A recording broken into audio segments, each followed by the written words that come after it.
Welcome back, everybody. Today I'm going to teach you how to change themes in Salesforce. This is a fantastic way to personalize your workspace and give your Salesforce environment a fresh look that matches your preferences or company branding. Let's dive right in and walk through this process step by step. First, you'll want to look toward the top right corner of your Salesforce screen. Here you'll find a gear icon, which is your gateway to all the configuration settings Salesforce has to offer. Go ahead and click on this gear icon. From the drop-down menu that appears, select Setup. This will take you to the main setup area where you can customize various aspects of your Salesforce org, including the visual theme you're about to change. Once you're in the setup area, you'll notice a quick find box on the left side of your screen. This search tool is incredibly handy for navigating through Salesforce's extensive settings quickly. Type themes into this quick find box, and you'll see the results filter down. Click on Themes and Branding from the options that appear. This section is specifically designed to let you manage the visual appearance of your Salesforce interface. Now you'll be presented with a list of available themes.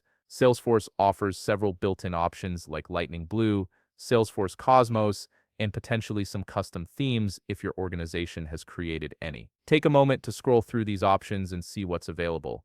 If you want to get a feel for how a particular theme will look before committing to it, click the Preview button next to any theme. This gives you a visual demonstration of how your Salesforce interface will appear with that theme applied, helping you make an informed decision. Once you've found a theme that you like and want to use, click the Activate button next to that theme. This tells Salesforce that you want to apply this theme across your entire organization.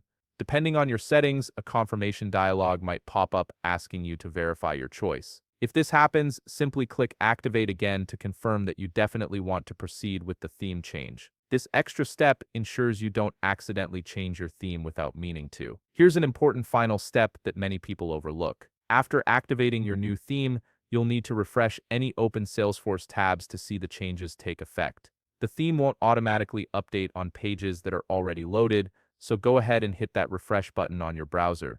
Once you do, you'll immediately see your new theme applied across your Salesforce interface. And that's it. You've successfully changed your Salesforce theme and given your workspace a whole new look. If you found this video helpful, please leave a like, subscribe, and see you in the next video.